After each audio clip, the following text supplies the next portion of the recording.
socket right here next to our little guy's right hand, and boom, check it out. The shock rifle jumps right into his hand. It's already attached, and if we were to animate this skeletal mesh at this point, the shock rifle would move along as if he were actually holding it. So it's a real quick and easy way to deal with the problem of getting a character to have some object attached to a socket. Now, the last one of these little specialized buttons is the select to have particle system use distance LOD in the perspective viewport. That's a really awesomely long tooltip. Now, to show this off, I'm going to fly the camera way out here into this little kind of no man's land where players aren't supposed to go. Now, let's go back into the content browser. Let's go ahead and clear out all of our search criteria and make sure we are searching for all assets, so click the All Assets button. And I want you to search for particle systems. So check the particle systems box. Then in the search line, I want you to type in something very particular. Type in shock, which is for shock rifle. And I want you to grab the P_WP_shock rifle ball particle system. I'm going to take this guy and just drag and drop him right here onto this kind of slanted piece of ground. Now he's kind of sticking halfway through the ground, which is no fun whatsoever. So using the translation widget, I'll just pick him up a little bit. Now there's all sorts of stuff kind of getting in the way of us really being able to see this guy. So I'm going to make sure we are in game mode, which will kind of get some of the icons out of the way. Also though, I'm going to switch on real time, which gives us the kind of animated effect.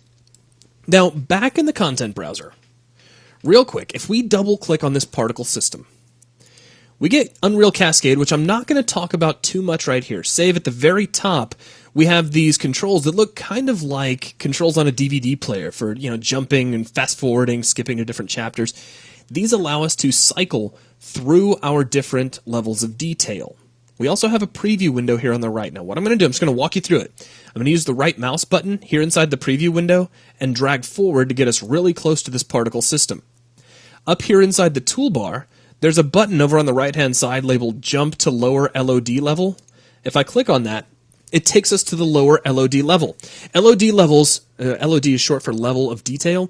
This allows us to simplify our particle system if we're really far away from it. And in this particular case, if I jump back, we have our high detailed version, and if we're really far away, we don't really necessarily need to see a lot of these extra effects, so we have a simpler version that will just keep things nice and easily calculable if we're really far away. So let's close out Cascade. I just wanted to show off that we do have 2 levels of detail on that particle system, and we'll close the content browser. Now, what I'm going to do is put us right on top of this particle system. In fact, let me slow down my camera real quick. And if we look right on top of this guy, we can actually see the high-res version. Now, I just switched on the Select to Have Particle System Use LODs in the Perspective Viewport button. Now, check this out. I'm holding down the right mouse button, and I'm going to fly us away from this guy. So we're really far away. He's just kind of a speck in the distance. Now I'm going to zoom back in, still holding the right mouse button. I'm going to press the C key. See? He's lost those little dark rings. As I start to move closer to him, boom, you see him pop right into existence, and then pop out. There you go. So it's just a way that you can preview those levels of detail. So very, very handy. It also shows a nice way to use the zoom feature on your camera as well.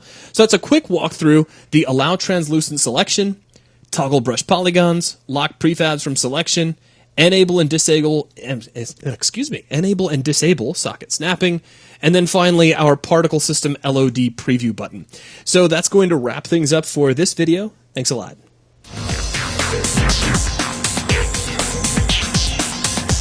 We'll be right back.